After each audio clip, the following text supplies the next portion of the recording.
स्क्रीनवरती bill तयार झाले आहे हा मेसेज आल्यानंतर त्याला ओके बटनाला क्लिक करा. आता सॉफ्टवेअरमध्ये हे बिल तयार झालेलं आहे.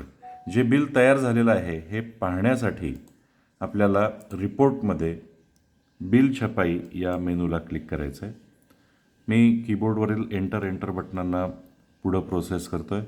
सर्व उत्पादकांचं मला बिल बघायचं आहे आणि सिंगल पशुप्रकार पाहायचा आहे. पत्रक पाहिजेला क्लिक केल्यानंतर आपल्याला स्क्रीनवरती सर्वच मंडळींची बिलं डिस्प्ले होतील. ही बिलं पाहण्यासाठी आपल्याला उदाहरणार्थ आपल्याला त्यांच्या कपाती काय आल्यात हे बघण्यासाठी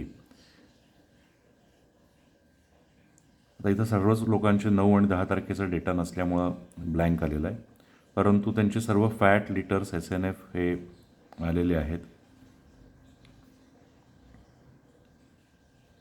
हे पशुप्रकार गाय आहे. यांचं पशुखाद्य दुधाची रक्कम झालेली आहे. त्यातनं पशुखाद्य, गणेश ठेव आणि शेअर्स हे वजा करून एवढी निव्वळ देय रक्कम त्याला पेमेंटला जाणार आहे. सो 21 नंबरला 3646 रुपये अदा होणार आहेत. हे पेमेंट रजिस्टरवरती आपल्याला पाहता येतं. इथं परत मी शाखा क्रमांक 1, उत्पादक 1 ते 999, संक्षिप्त,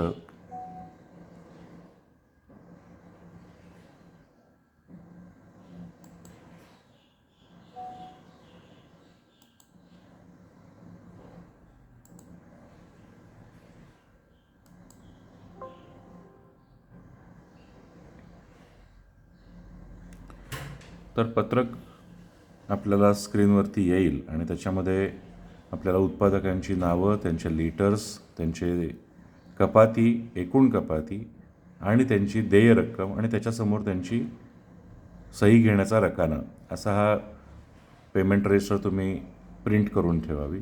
मगाशी आपण बघितलं तसं 21 नंबरचे रक्कम मोठी आहे आणि त्याचं 9,000 कपात करून त्याला 3646 रुपये मगाशी बघितल्याप्रमाणे इथं ते आलेले आहेत. तर हा पेमेंट रजिस्टर तुम्ही प्रिंट करून घ्यावे. प्रिंट करण्यासाठी इथं प्रिंटरचं बटन आहे, याला क्लिक करा. जनरली तुमचा लेझर प्रिंटर असेल तर तो सिलेक्ट करा.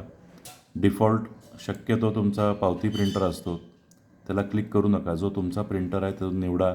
पॅन्टम असेल किंवा HPचा कुठला असेल तर तो निवडून त्याच्यावरती तुम्ही सर्व पेजेस ही प्रिंट करा. महत्त्वाची सूचना अशी आहे की तुम्ही पेमेंट लोकांना पुढं मागं देऊ शकता, परंतु बिलाच्या तारखा तुम्ही पुढं मागं करू नका. त्याचबरोबरीनं जर तुम्हाला बँकेतनं पेमेंट करायचं असेल किंवा बँक वाईज पेमेंट रजिस्टर करायचं असेल तर तुम्हाला व्यवहारमधून जर तुमच्या काही तडजोडी असतील तर तडजोडी केल्यानंतर तुम्ही बिल पोस्टिंग आणि अकाउंट पोस्टिंग करा. बिल तडजोड कशी करायची हे पुढील व्हिडिओमध्ये आपण पाहणार आहोत. आत्ता आपल्याला तडजोड काही करायची नाही असं गृहीत धरून मी बिल पोस्टिंग करतो. पोस्ट केलेलं आहे. पोस्ट केल्यानंतर त्याचं व्हाउचर तयार होतं. त्याच्यानंतर अकाउंट पोस्टिंग करायचं आहे आणि त्यानंतर आपल्याला बँक पेमेंट रजिस्टर आपल्याला स्क्रीनवरती दिसू शकतं.